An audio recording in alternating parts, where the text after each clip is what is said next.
Om Namo Bhagavate Vasudevaya. Om Namo Bhagavate Vasudevaya. Om Namo Bhagavate Vasudevaya. Muy buenos días nuevamente. Muchas gracias por estar presentes. Es una profunda emoción la que puede movernos hacia el Bhakti. Estamos entendiéndonos, comprendiéndonos, y el Bhakti nos demuestra de entrada cómo hay una cierta parte nuestra que puede permanecer apagada y dormida, que tiene que ver con aquellas cosas que son nuestros anhelos profundos de bienestar. Puede que eso que es muy natural a cada ser humano se vaya apagando, se vaya poniendo como parte de las cosas que no son posibles realizarse, lo que se conoce como las utopías, el bien supremo, el éxtasis, el progreso, entendido realmente como progreso. Nosotros, al recibir la buena fortuna de sentir atracción por escuchar acerca de lo que el Bhakti nos enseña, las escuelas de Bhakti, la lectura de los textos, la atracción por eso de mm, un plano trascendente, específicamente descrito y también entregado en términos de cómo llegar a él. Eso que nosotros, digo, sospechamos, podemos sospechar, pero muchas veces podemos desechar por temor o por tantas cosas que nos pueden cubrir. Esa ilusión, esa pérdida de visión, conocida como Maya, nos hace pensar, ¿no? Nosotros vamos a movernos solamente bajo la información de los sentidos, a pesar de que nosotros nos damos cuenta de que los sentidos se equivocan. Pero todo lo otro quizás nos parece muy arriesgado, simplemente no se da el espacio para ejercer esa atracción. Entonces es muy emocionante confirmar que tenemos una atracción por escuchar acerca de estos temas y sabemos entonces que debe ser acompañado de muchísima sensatez, también de mucho cuidado. También tenemos que estar muy presentes en su paso a paso, porque puede ocurrir que en el afán de querer rápidamente tocar la trascendencia o entenderla o situarse en ella, pues lo hagamos violentando nuestra propia individualidad y nuestra propia libertad, y entonces ya no va a haber quién, ya no va a haber sujeto que esté en la trascendencia. Lo que va a haber es una invención, una títere, una cosa falsa, una cosa de papel ahí que nos resiste. Ya no estaremos porque no pasamos por el proceso de conocernos, de saber específicamente en qué lugar nos encontrábamos, y simplemente ahí por la emoción mal administrada nos creímos, nos lanzamos allá. Entonces, este es un camino de, por supuesto, de emoción, de grandeza, de dulzura, acompañado de un buen proceso para poderse lograr. Y entonces celebramos siempre el, el estar ahí. Por supuesto que oramos y queremos mantener la puerta siempre abierta y de hecho preocuparnos por desarrollar herramientas que puedan estimular esa visión en las personas.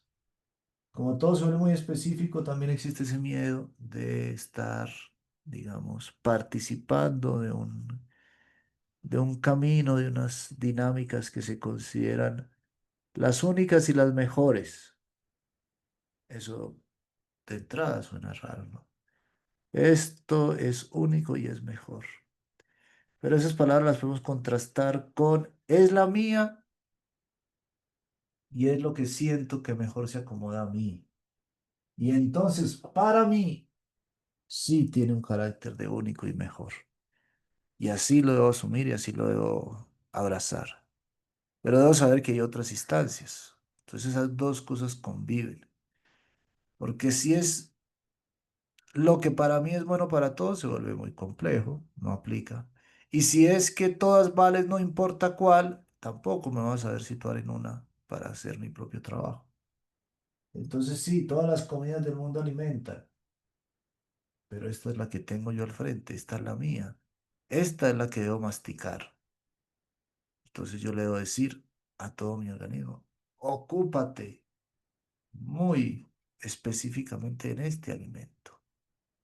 Porque si no, va a decir, no, ¿por qué te vas a ocupar de este alimento si hay tantos alimentos en el mundo? Entonces no mastiques porque podría estar masticando otra cosa y entonces no va a funcionar.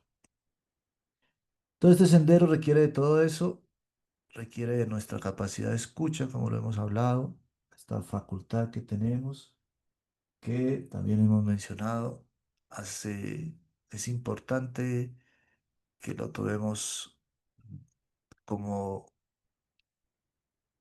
algo que en nuestros momentos más sobrios y tranquilos lo ponemos en un lugar y digamos, lo amarramos, se podría hacer así, le hacemos un banda, le hacemos un vínculo, le ponemos ahí su relación y sabemos que de ese elemento dependen muchos otros. Es decir, construimos una estructura. Cuando tú dices, bueno, voy a dejar esto aquí y no lo muevan, porque eso está cumpliendo una función.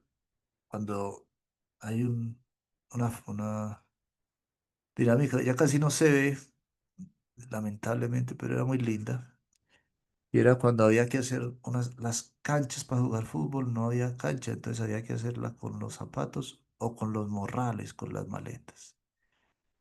Y en medio del partido había que respetar el morral, porque alguien lo corría, siempre se hacía ese chiste, ¿no? Alguien estrechaba la cancha más o para que quedara rara. Y con esto me refiero a los elementos que nosotros establecemos como nuestro sadhana, como nuestro compromiso, que después el tiempo nos va a traer, o el partido, la dinámica, una serie de distracciones y de momentos, pero es bello poderla mantener. Por supuesto, con los ajustes necesarios y con el equilibrio, pero se nos habla y se nos recomienda que tengamos en cuenta que muchas cosas pueden moverse, pero que si nos vamos a la vida solamente al vaivén de lo que se mueve, entonces al final no vamos a poder tener una claridad, como la claridad que da el establecer una cancha o cuando pones algo en relación, algo a sostener algo, eso necesita estarse ahí moviendo. En ese orden de ideas, entonces, nos disponemos para compartir la lectura de En búsqueda de Sri Krishna, la más hermosa realidad, y mantenernos en nuestro sadhana como escuchas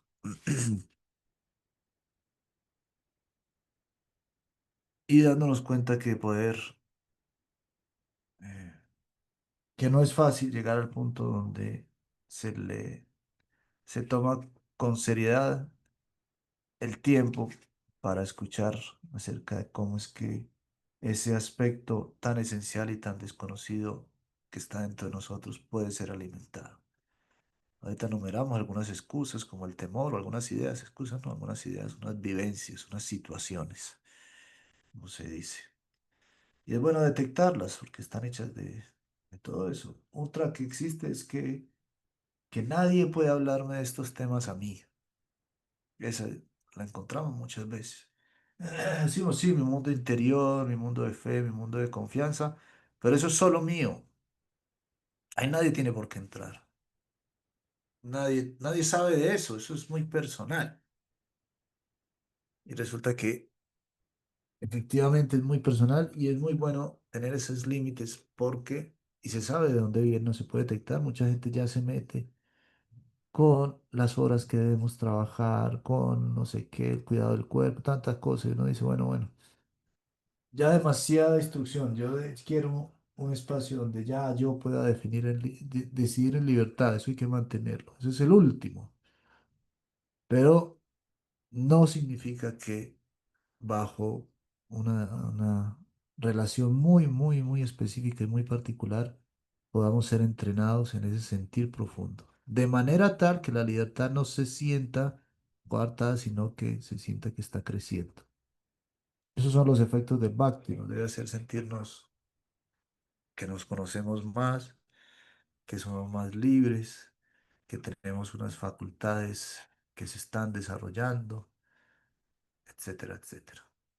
El mal proceso de eso puede quitarnos facultades. También puede pasar, pero por eso estamos siempre pendientes y conversando. Entonces, si la ciudad Maharaj nos dice la realidad por sí misma y para sí misma. Dice Ishavashyam, Ishavashyam. Todo debe ser para Dios. Esa es la teoría hegeliana. La realidad existe por sí misma y para sí misma. Entonces, en este proceso, que es un proceso que tiene que ver con la ley del karma, que tiene que ver con el Sankhya, que son herramientas de análisis de la realidad que nos regala el yoga, el karma es encontrar las causas, muy usado. A veces lo que pide el yoga es que lo pongamos en todos los niveles y a gran profundidad, pero la búsqueda de las causas está en todo. Así funciona la ciencia, buscando las causas y las relaciones. Luego nos dice, bueno, ponlo en todo. Así como hay unas causas que mueven las piedras, los volúmenes, hay unas causas que traen a ti personas, sonidos. Vuélvete una valiente buscador, una valiente buscadora de las causas profundas. Ese es el karma. Con elementos que debes describir. Eso es el Sankhya que compone. Entonces en esa búsqueda llegamos, bueno, ¿y esto por qué? ¿Y esto por qué? ¿Y esto por qué? ¿Esto qué lo originó? Hasta que llegamos a un límite que es el que Siddhartha Maharaj está mencionando aquí, que se conoce como Isavasyan, el que es para sí mismo y por sí mismo. Hegel es el fundamento del realismo ideal. Así él dice, la realidad existe por sí misma y para sí misma. Por sí misma significa que él es su propia causa, nadie lo ha creado. De otra manera, quien quiere que lo hubiera creado tendría una importancia primordial. Para sí mismo quiere decir que Dios existe para satisfacer solo sus propios intereses. Entonces ahí está, nuestras lógicas, nuestro estudio del karma llega hasta este punto. Dice, bueno, entonces, ¿cuál es la causa última de todo? Y eso es, pues, aterrador. Cuando nosotros decimos, bueno, le voy a llevar, te voy a llevar y te voy a poner frente a la causa última de todo, lógicamente nosotros decimos, bueno, tengo muchas preguntas para hacerle. ¿Para qué? ¿Cuál es el objetivo? Entonces dices, para mí, lo hice por mí, para mí. Y salen más preguntas, dice, pero ¿cómo así? Nosotros usábamos, nos gustaba mucho citar y después ya se nos perdió el radar, pero el otro día lo volví a leer. Y es bueno volver a poner en vigencia dentro de estas búsquedas libres, de esta relación con el infinito y con la causa. Nos gustaba citar mucho la frase que encontraron en los campos de concentración, cuando llegaron en una pared, dice que decía, Dios, no te perdono. Otro la traducen como, o la presenta, dicen, si existe algún Dios, Él tendrá que pedirme perdón a mí. Que dentro del esquema del campo de concentración de los judíos, esa frase es muy buena, tremendamente sensata. Es verdad que tenemos muchas preguntas que hacer. Justamente la esperanza de que pueden haber de que pueden haber razones profundas desconocidas para nosotros de los todos los porqués, eso es en lo que lo que nos entrena el Bhakti. El Bhakti son los modales correctos para acercarnos a esas preguntas al infinito. ¿Y esto por qué? ¿Cómo fue permitido? Es muy sensata la pregunta. Parece que eso siempre hay que darle lugar en el desarrollo natural de cierto análisis de la realidad.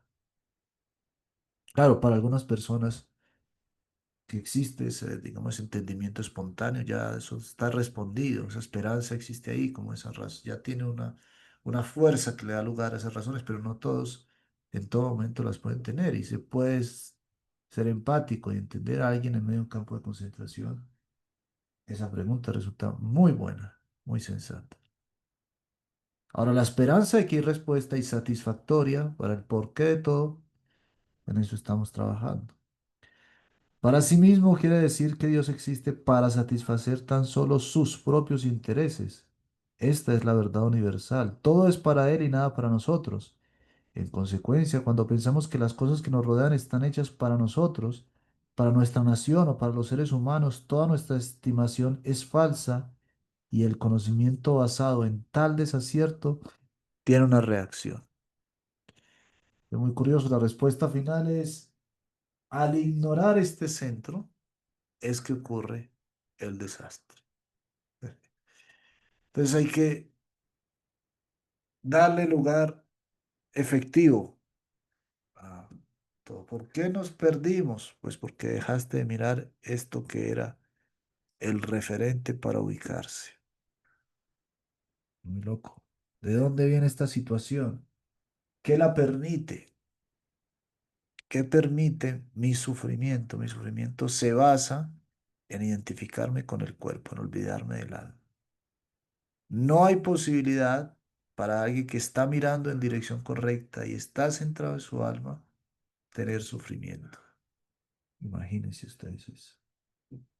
Lo cual no quiere decir que en ese mundo externo haya abusos y reacciones ante lo cual se es sensible.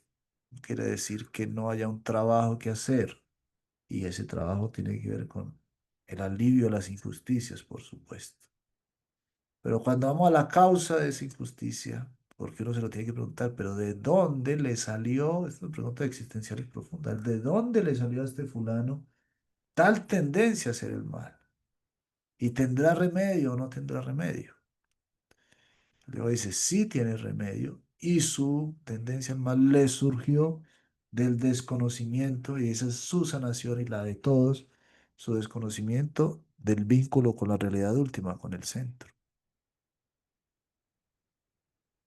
Entonces, ese es nuestro esquema presentado así puntualmente que poco a poco debemos ir trabajando y asimilando. Toda acción produce una reacción igual y opuesta. Me estoy comiendo algo y eso tiene el derecho de comerme. El hermano Sanjita se emplea la palabra mam saha para indicar carne. Man quiere decir a mí. Saha y saha quiere decir él.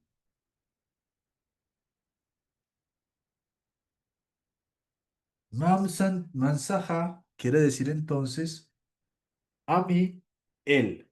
¿Qué significa esto? Yo me lo estoy comiendo a él y en el futuro, como reacción, él me comerá a mí. Así se dice carne en hermano Sanjita. Bansaja, a mí, él. Así como estoy comiéndolo, él tiene derecho después a comerme a mí. Él tiene derecho a devorarme de igual manera que ahora lo estoy devorando a él. Este es el significado subyacente. Toda acción, cualquiera que sea, tiene su reacción. Esto lo confirma el Bhagavad Gita 3.9. Yagyanartha karma no nitya lokoya karma bandhana. Tadartha karma kaunteya mukta sanga samachara. A menos que se ejecute como un sacrificio a Vishnu, nuestro trabajo será causa de cautiverio. Por consiguiente, trabaja para mí y libérate de la cadena de la acción y reacción. A menos que esté conectado con el centro donde la intención, la función cumple con su labor, todo va a tener que estarse equilibrando a la fuerza por sus propios medios. Krishna del centro es el equilibrio natural de todo es recompensado. Si no, toca ahí que el universo mismo acomode los huecos que hacemos, misma energía. El Bhagavad Gita dice que cualquier trabajo, no importa el que sea, produce una reacción. Por ejemplo, puedes atender a un enfermo. En apariencia esto es algo bueno, pero sin embargo le estás administrando medicinas que proceden de la matanza de muchos insectos, árboles, enredaderas, animales.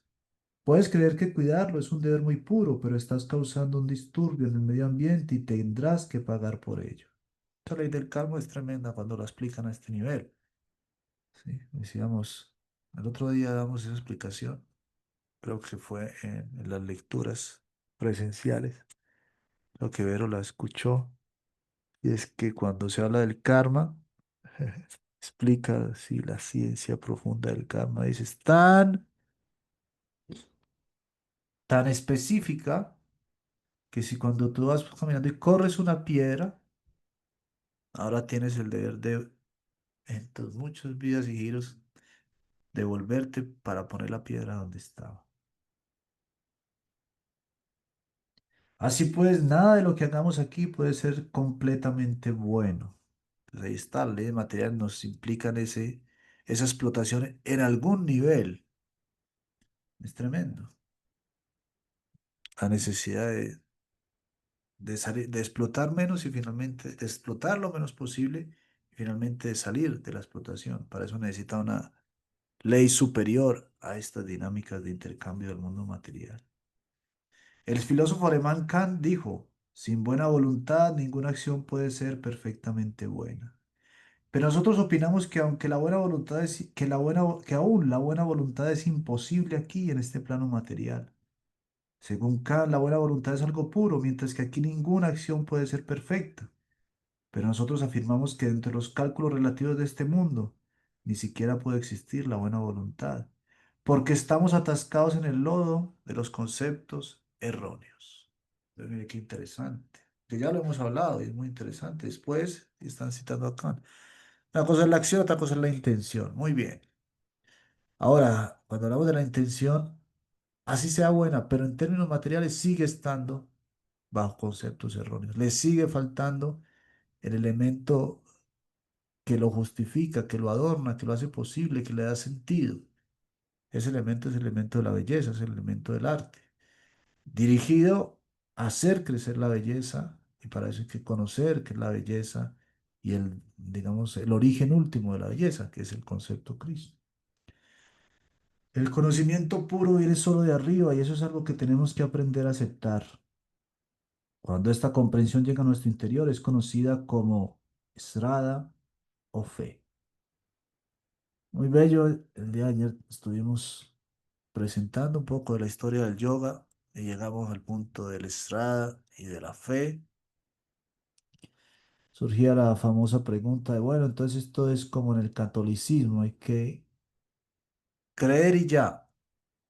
Y el catolicismo tiene muchas cosas diversas, muchas formas de entender la fe, pero una de ellas sí es esa de creer y ya como, como algo que toca imponernos ahí a la mala, de alguna manera. Y explicábamos en el yoga es distinto, el concepto fe, que de hecho, para que nos resulte más potente y novedoso, es muy recomendado que nos aprendamos la palabra en sánscrito, srada. Concepto Esrada, dice aquí, mire tan linda, es una comprensión que ha llegado a nosotros, que viene acompañada de entender el lugar que ocupamos. Entonces, cuando nosotros decimos, según estoy evaluando mis capacidades que tienen que ver con el lugar que ocupo, el alcance de mis sentidos y el alcance de mi intelecto, comparados con la necesidad que tengo. Tengo una gran necesidad. Eso es muy interesante. Ayer también lo recordamos, de reconocerlo. Ese es un elemento transformador en el camino del yoga. Reconocer mi propia capacidad, mi identidad y mi necesidad que es tremendamente grande. Estamos buscando éxtasis, destinados al éxtasis. Pero después cuando yo me pongo, y tenemos muchas preguntas, después cuando yo digo, el tamaño de mi pregunta o la naturaleza de mi pregunta es demasiado grande para la capacidad de mis sentidos y mi razonamiento. Ahí yo me doy cuenta, puedo entonces utilizar otra herramienta que me permita avanzar hacia donde quiero. Podemos imaginar una persona que está muy enseñada solo a caminar en tierra firme y que le gustan mucho los mangos. Pero en la isla donde vive no hay mangos, pero ella está muy feliz de solamente poder caminar en tierra firme. Y le dicen que tiene que montarse en una barca para ir a la isla cercana donde sí hay mangos. Dice, mi necesidad de mangos es tal, si por algo tengo dentro de mí esta necesidad de comer mangos. Y ahora me doy cuenta que los medios conocidos, que son mis pies y tierra firme, no son suficientes, que tengo que ir a otro medio que se llama un barquito. Entonces, cuando se llega a la comprensión de que el barco no está en contra de mis pies, pero que sí es de otra naturaleza, que también está a mi alcance, entonces yo simplemente hago uso del barco, hago uso de ese elemento. Cuando esa comprensión llega a nuestro interior es conocida como esrada o fe.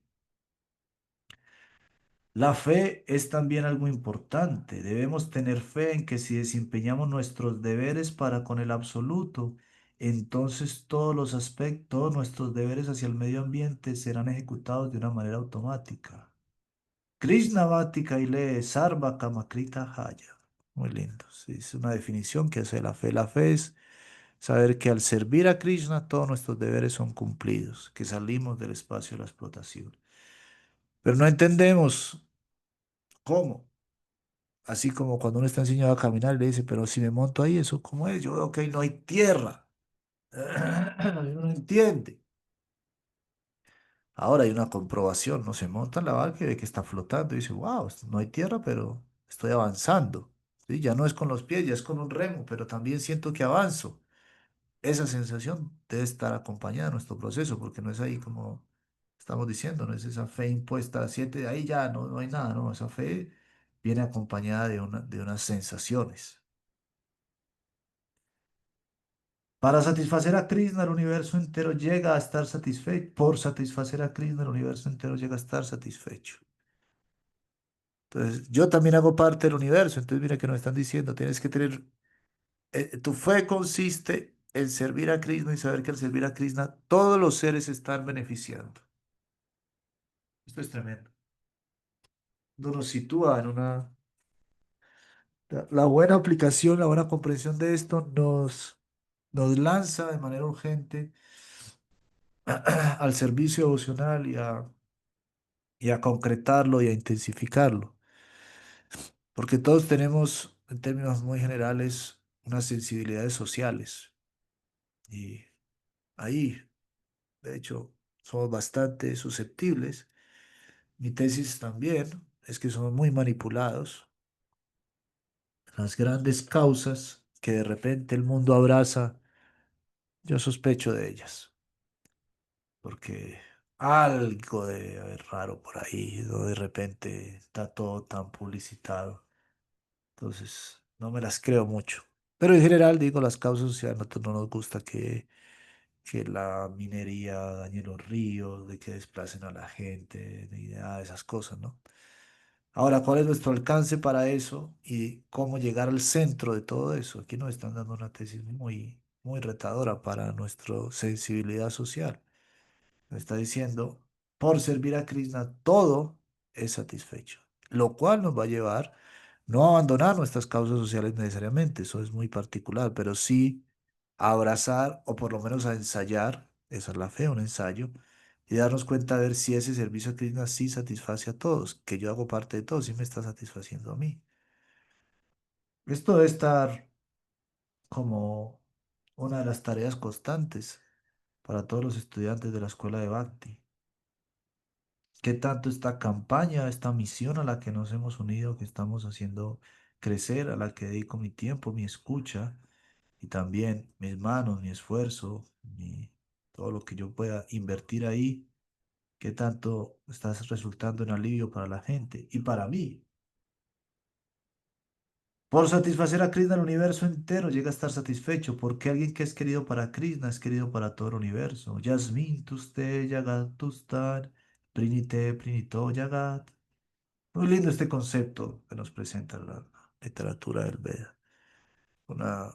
unas lógicas del universo muy chéveres, como decimos, el universo lo entendemos con karma y con Sankhya, enumerando, buscando causas, pero alguien con una muy gran perspectiva de todo, que puede entender todo el funcionamiento de la máquina, nos dice, mira, aquí está el centro, alimenta esto. Que ustedes conocen las metáforas, que siempre me parecen muy bellas, muy dignas de tenerlas presentes, porque están llenas de lógica. El árbol, para quien no conoce, dice, bueno, tengo que estar pendiente de esta hojita, que la veo rara. Se concentra en la hojita. El cuerpo, para quien no conoce el cuerpo, dice, tengo que estar pendiente de esta mano. Pero quien conoce el funcionamiento de la planta sabe, tienes que regar la raíz. Y a partir de regar la raíz, la hojita que es poco seca se va a alimentar. Y tienes que darle comida al estómago, en el caso del cuerpo, porque por alimentar el estómago, de ahí se va todo lo que tú conozcas, el resto del cuerpo se va a ver beneficiado cuando lo haces bien. Asimismo es el universo, tiene un centro, esa metáfora famosísima del Veda. Y por alimentar ese centro, todas las demás instancias se van a beneficiar. Del mismo modo que aquí está, del mismo modo que al regar la raíz del árbol, todas las ramas y hojas se nutren por sí solas, al cumplir nuestro deber hacia Krishna, todos nuestros deberes se satisfacen automáticamente. Cuando nuestro deber hacia Krishna, nuestro deber hacia Krishna nos lo entregan, nuestra línea de Param, nuestra Sampradaya, nuestros maestros, nuestros mayores nos dejan ver qué hay en sus corazones, en qué están ocupados y muy misericordiosamente nos permiten ocuparnos también de la labor que están llevando a cabo. Está manifestado servicio a Krishna por un montón de gente que está cerca de Krishna y que nos permite a nosotros también estar cerca de Krishna. No le gusta a Krishna porque él está muy enamorado de sus devotos y de sus devotas. No es posible el servicio directo. Eso es uno de los elementos cuando vamos más en detalle a partir de esta línea. Dice que es mi devoto no es mi devoto, pero el que es devoto de mi devoto, ese sí es mi devoto. Porque él dice, a donde más me gusta estar a mí, es en el corazón de mis devotos y mis devotas. Ese es mi lugar. Dice, yo no estoy donde me buscan los grandes yogis en el Himalaya, en sus meditaciones. Estoy atrapado, el devoto me ha atrapado por el bhakti, por el amor que me tiene el devoto y la devota en su corazón. Ahí estoy yo. Si me quieres buscar, entonces sirve a mi devoto y a mi devoto. La morada trascendental de Krishna, dice otro pedacito aquí. Todo debe ser para Krishna, nosotros también somos para él. Isavasya Nidam Sarvan. Esto es verdadero conocimiento y esta es la verdadera situación del mundo. La explotación es una idea incompleta y reaccionaria, por la que incurrimos en una deuda que tendremos que pagar en el futuro. La comida se ofrece, si queremos tener esto en un elemento práctico, comer es tomar, explotar el mundo para mí, y eso trae una reacción. Comer animales, por supuesto, pero comer estamos diciendo cualquier cosa. A veces dice la presentación, vamos a comer comida sin karma. Y entonces dice, bueno, comida sin karma es la que no implica sufrimiento de otros seres, sufrimiento animal. Pero es una objeción que presenta que es un poco tonta, porque hay niveles de niveles, en un sentido es tonta, en otro sentido es muy lúcida, y es esa famosa cosa de, y las plantas también sienten. Entonces es tonta porque no es lo mismo y no es la misma reacción y hay que tener escalas de reacción. Esas generalizaciones no sirven para nada a la hora de progresar. Sirve para tener un ideal, lo general es no explotar, pero después a la hora necesitas ser específico, como cuando vas hacia algún lugar y tú vas hacia algún lugar y dices, voy a ir a Cali, y entonces dicen, no necesito saber los pasos intermedios, quiero ir a Cali. Ah, no, pero te dice, pero tienes que pasar por Manizales y vas desde Medellín, y dice, no, no, no, no, no, no. A mí no me hable de llegar a Manizales, eso es una mediocridad. Y a veces pasa eso en términos de ideales, cuando la gente dice, bueno, hay que dejar de explotar. Entonces alguien dice, bueno, entonces voy a dejar de comer carne los lunes. Le dicen, no, no, no, no, no, no, no, no, no. Eso es una gran estupidez. ¿Cómo que no? Por supuesto que es mejor menos explotación que más explotación. Claro, sin olvidar el ideal. Entonces, cuando decimos es mejor, no es lo mismo comer plantas que comer animales. No, no es lo mismo.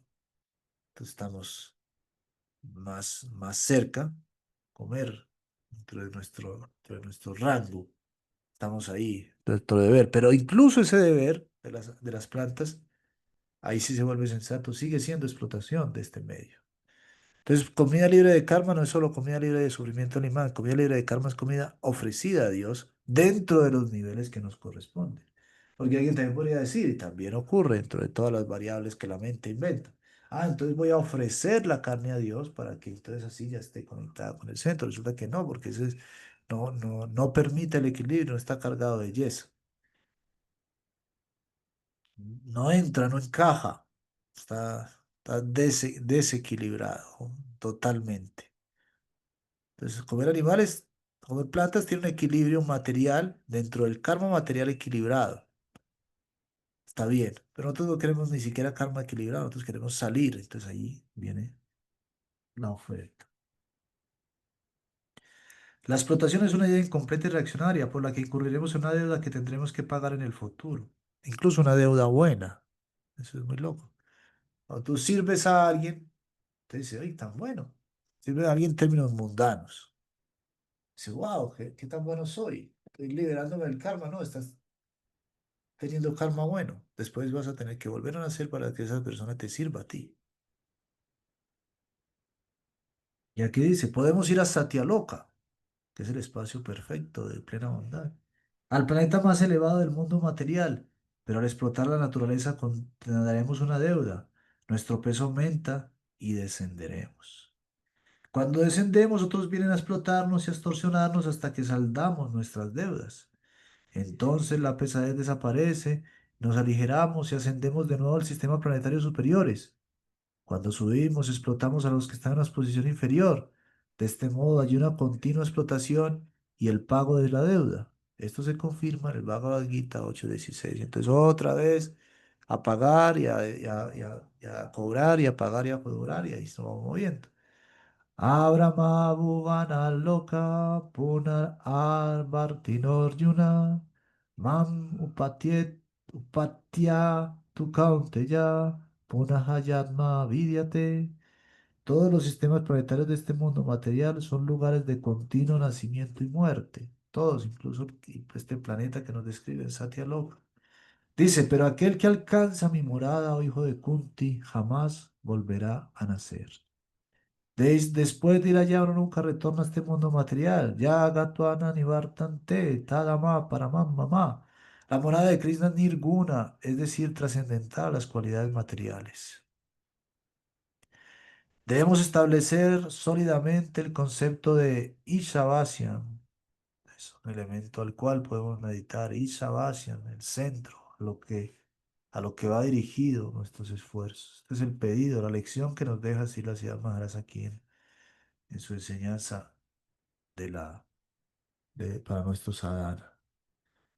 Entonces, por favor, cópienlo en su tablero de recuerdos de la lección, para que esto no pase en vano. Debemos establecer sólidamente el concepto de Ishavasyan. Dos puntos. Todo, incluyéndonos a nosotros, ha de ser para el Señor Supremo. Todos somos sus sirvientes y hemos de empleado todo en su servicio. Cualquier trabajo que hagamos nos atará a este medio ambiente material, a menos que ejecutemos sacrificio. Yayanartarmatoniatran lokoya karma bandhanat. Y los Vedas prescriben que el sacrificio es a Vishnu. Yagya vai Vishnu. El sacrificio debe ser exclusivamente para Vishnu o Krishna. Esto es corroborado en el Bhagavad Gita 9:24, donde Krishna dice: Yo soy el único disfrutador de todos los sacrificios. Aham issa sarva gayanam. Bhokta cha prabhureva cha. El sacrificio no ha de ser para el país, la sociedad o ninguna otra cosa. El sacrificio tiene que ser solo para el Señor Supremo. Nadie más que Él es digno de sacrificio. Así pues, únicamente alcanzando nuestras actividades con el infinito, podemos liberarnos de este medio ambiente de acción y reacción. Cuando el conocimiento entra en contacto con el absoluto, pierde sus características inmundas.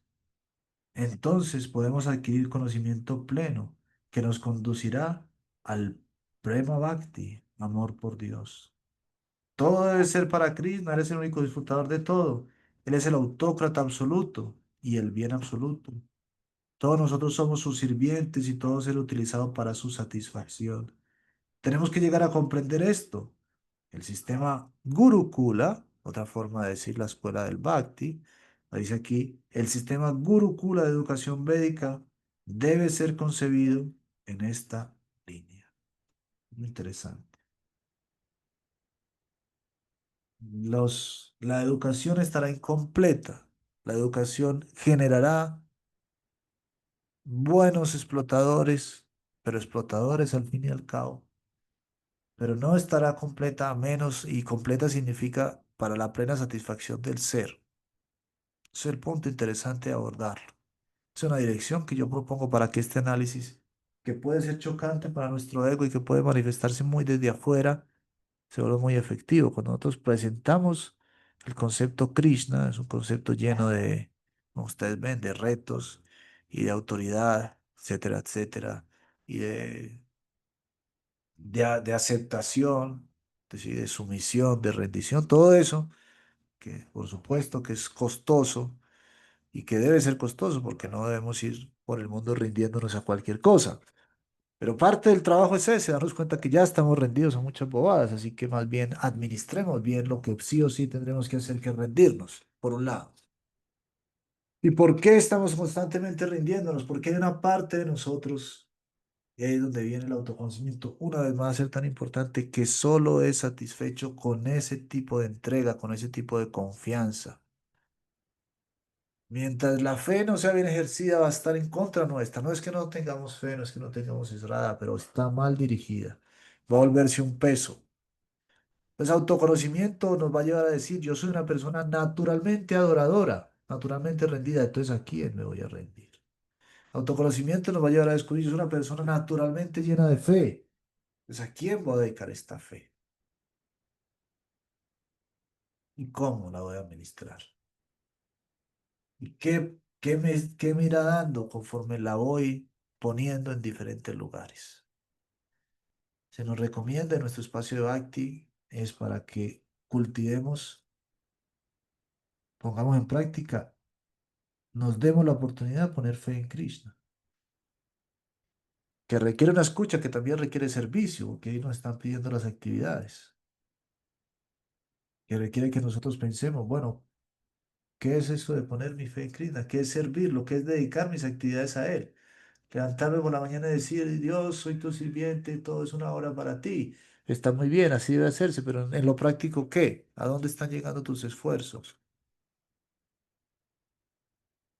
¿Qué tanto en tu círculo ambiente aparece el concepto Krishna y se ve reflejado en las relaciones? En todo en todo en toda la generosidad que tiene el concepto Krishna, que incluye el sato, la bondad, todo eso, pero también en la intimidad, también en el reto profundo del servicio. En eso nos estamos educando. Para eso queremos más y más espacios y más canto. Nos han dicho, donde hay este canto, hay bendición. Entonces queremos apoyar el canto y queremos apoyar el kata, que se hable, que se analice, que se ponga sobre la mesa, que se rete. Así lo mencionan también muy bellamente los maestros. Que la civilización material sea retada desde esta óptica del amor.